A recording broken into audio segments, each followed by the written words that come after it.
आपण पाहताय महाराष्ट्र खबर न्यूज। या बातमीचे प्रायोजक आहेत Shri Ganesh jewellers and Saraf production Pune.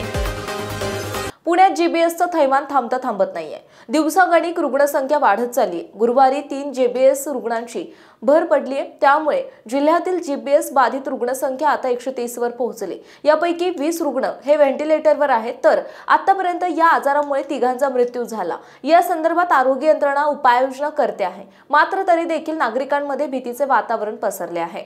Pune जिल्ह्यातील या 130 रुग्णांपैकी 25 रुग्ण हे पुणे महापालिका हद्दीत आहेत।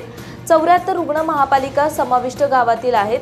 13 रुग्ण पिंपरी चिंचवड महापालिकेत, ग्रामीणमध्ये 9 तर इतर जिल्ह्यातही 9 रुग्णांचा समावेश आहे। गुइलेन बॅरे सिंड्रोम आजाराचा सर्वाधिक प्रादुर्भाव पुणे महापालिकेच्या हद्दीतील धायरी, नांदेडगाव, किरकटवाडी या भागांमध्ये झाला आहे। या भागातील अनेक जलवाहिन्या या ड्रेनेज लाईन मधून गेल्याची माहिती आहे।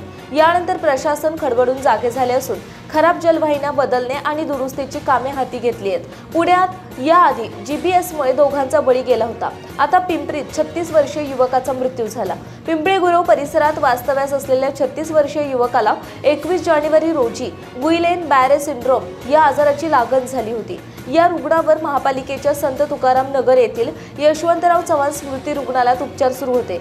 या रुग्णाला गुइलेन बॅरे सिंड्रोम नंतर न्यूमोनियाचाही लागण झाली होती। उपचारादरम्यान 30 जानेवारी रोजी या रुग्णाचा मृत्यू झाला।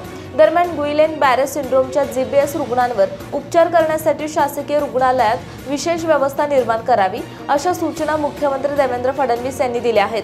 पुणे शहरातील रुग्णांवर उपचारासाठी पुणे महापालिकेच्या कमला नेहरू रुग्णालयात तर पिंपरी चिंचवड महापालिकेच्या यशवंतराव चव्हाण मेमोरियल रुग्णालयात उपचार सुरू करण्याची सूचना करण्यात आली, असं उपमुख्यमंत्री अजित पवार यांनी सांगितलं। आपण पाहताय महाराष्ट्र खबर न्यूज। या बातमीचे प्रायोजक आहेत Shri Ganesh jewellers and Saraf production Pune.